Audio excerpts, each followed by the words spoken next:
Hello everyone. First of all, welcome to our YouTube channel. In this video, we will discuss the Planck's radiations law. Last video we discussed the photoelectric effect. I hope आपको समझ आया होगा.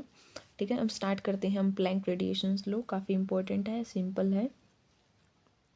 ठीक है, देखो जो spectral distribution होता है ना एनर्जी का, हमने देखा था ब्लैक बॉडी रेडिएशन भी. वो सिंपल हम जो क्लासिकल मैकेनिक्स था उसकी हेल्प से हम एक्सप्लेन नहीं कर पाए थे. तो जो करेक्ट एक्सप्लेनेशन होती है ना ब्लैक बॉडी रेडिएशन की, जो हम निकालते हैं वो प्लैंक के अकॉर्डिंग ही निकालते हैं, जो क्वांटम थ्योरी पे बेस होता है.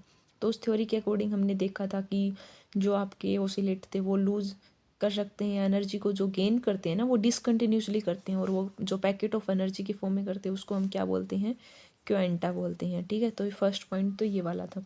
सेकंड में हमने क्या देखा था, जितनी आपकी एनर्जी एमिट हो रही है आपकी, ठीक है, या आपके पास क्या हो रही है एब्जॉर्ब, वो किसके ऊपर डिपेंड करती है, फ्रीक्वेंसी कितनी है आपकी ऑसिलेटर की.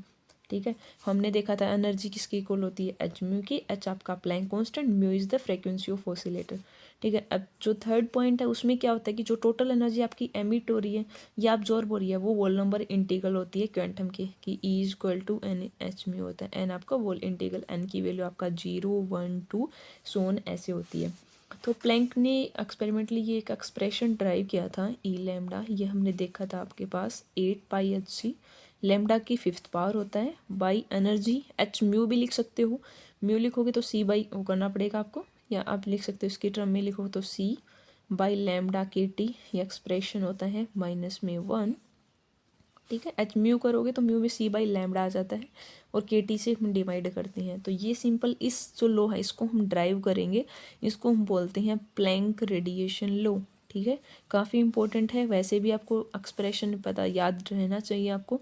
8πhc by lambda 5 1/e⁻h by lambda k T -1. ठीक है, उसमें भी हमने देखा था. अगर इसी से आप वेंस को स्टीफन्स को भी देख सकते हो इसी में, इसी एक्सप्रेशन से. कैसे, अगर आप केस फर्स्ट ले लो, हमने देखा था कि लो वैल्यू ऑफ वेवलेंथ ले लें हम, तो लो वैल्यू वाले के लिए कौन सा अप्लीकेबल था आपका, वेन. ठीक है, वेंस अप्लीकेबल था आपका. लो वाले में क्या होगा केस, जहाँ पे आपका e⁻h by lambda k T जो ये वैल्यू है आपके वो ग्रेटर देन होगी 1 से. तो मीन्स अगर 1 से बहुत ज़्यादा ये चीज़ बड़ी है मान लिया आपने, ठीक है, तो 1 को हम नेगलेक्ट कर सकते हैं. अगर 1 को आप मान लो इसी में नेगलेक्ट कर दोगे तो ये एक्सप्रेशन बचेगा 8πhc बाई लैम्डा 5 ई की पावर ऊपर ले जाओगे तो इसको -hc by lambda k T. यही एक्सप्रेशन किसके लिए था, वेन के लिए. तो अगर आप ये केस लगाओगे तो यही एक्सप्रेशन किसके आइडेंटिकल हो जाएगा, वेन्स लो इक्वेशन के. अब सेकंड एक्सप्रेशन क्या था हमारा, हाई वेवलेंथ रीजन वाला.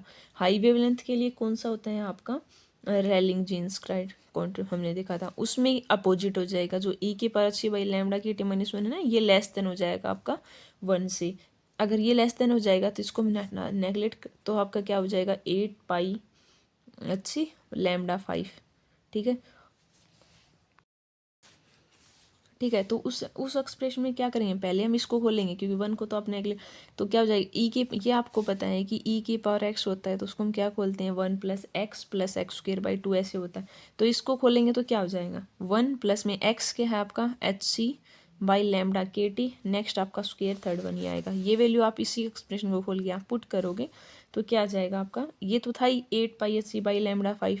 ठीक है, इसको सोल्व किया कि क्या वैल्यू आ गई, hc by lambda k T. तो ये hc से hc कैंसिल हो जाएगा, एक लैम्डा 5 से एक लैम्डा तो लैम्डा 4. तो ये एक्सप्रेशन क्या बचेगा ओवरऑल, तो ए लैम्डा की वैल्यू 8π, यह आ जाएगा आपका लैम्डा 4 इंटू में के टी. तो यही एक्सप्रेशन आपका रेलिंग जीन्स लो के लिए था. तो ये तो हमने इसी एक्सप्रेशन से ही हम आइडेंटिकल हो जाता है. 2 केस देखिए, लो वेवलेंथ के लिए भी हाई वेवलेंथ के लिए भी. ठीक है, वेन्स भी हो रहा है और ये वाला भी. अब हम इसको ड्राइव करते हैं, जो प्लैंक रेडिएशन लो है ना इसको. तो वैसे ही हमने देखा था प्लैंक ने जैसे प्रपोज किया था ब्लैक बॉडी रेडिएशन के अंदर की, भाई इनसाइड ब्लैक बॉडी में एक चैम्बर होता है जिसमें मॉलिक्यूल वो ऑब्जॉर्ब करते हैं रेडिएशंस को. ये हमने एक्सप्लेन भी किया था. ठीक है, तो जो टोटल पार्टिकल की जो एनर्जी हमने माना था कि वो एवरेज एनर्जी होती है, टेम्परेचर आपका टी है होगा. तो जो एनर्जी डेंसिटी होती है ना ब्लैक बॉडी के, वो मल्टीपल होती है एवरेज एनर्जी का टोटल. तो वहाँ से एक एक्सप्रेशन आता है कि जो एनर्जी डेंसिटी होती है जिसको हम ई लैम्डा इंटू में जो फ्रीक्वेंसी है डी म्यू. ठीक है, तो एनर्जी डेंसिटी इक्वल होती है आपका एवरेज डेंसिटी कितनी है इंटू में कितने नंबर ऑफ ऑसिलेटर हैं पर यूनिट वॉल्यूम. तो एवरेज एनर्जी कितनी होती है, हम इसको ई बार से नोटेशन दे दो आप। एवरेज मीन्स वैसे टोटल होता है आपका, तो ई बार से नोटेशन दे दिया। कितने ऑसिलेटर पर यूनिट वॉल्यूम है, उसको एन टोटल और इनटू में change in frequency D mu. तो उसको डिटरमाइन करने के लिए कि कितने नंबर ऑफ ऑसिलेटर हैं पर यूनिट वॉल्यूम, और टोटल एनर्जी तो आपको पता है इंटीग्रल होती है एन इंटू एच म्यू की। और ये आपको पता है कि एन नोट जैसे एन वन एन टू ये नंबर ऑफ ऑसिलेटर है ना। एन नोट का मीन्स जहाँ पे एनर्जी आपका 0 है, एन वन का मतलब एच म्यू है, 2 के लिए 2 एच म्यू है, सो ऑन। तो टोटल नंबर ऑफ ऑसिलेटर करोगे तो वो तो सम होगा ना सभी का, N naught N one N two and so on.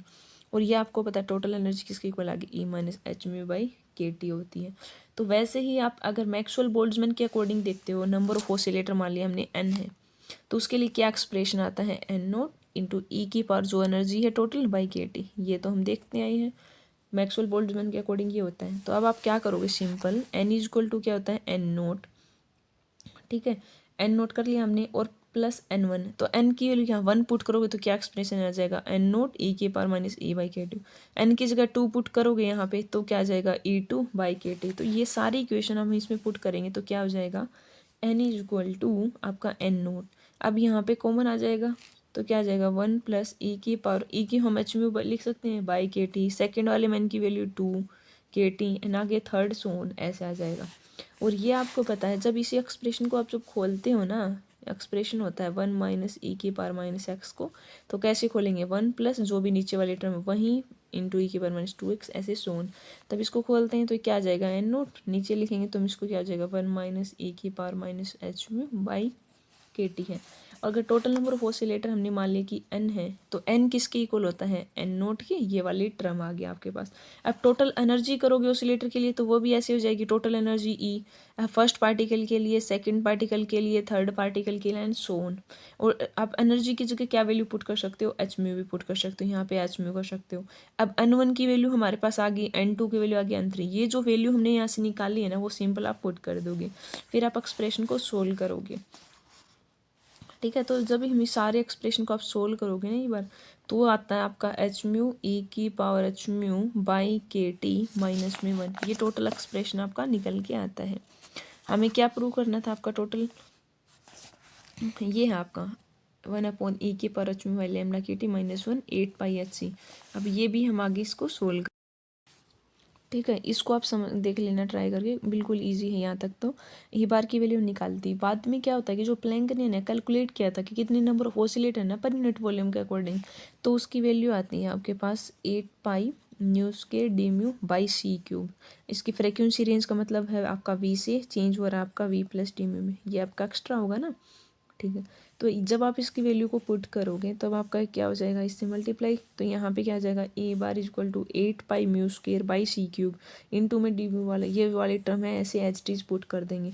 अब आपको पता है म्यू क्या होता है, सी बाई लैम्डा। जब सारे एक्सप्रेशन को है यहाँ पे आप पुट करोगे तब आपके पास क्या आ जाएगा, energy density function E lambda is equal to 8 pi h c by lambda 5 into में ये वाली टर्म सेम एच टीज, तो h c by lambda k T minus mu 1 into में डी लैम्डा।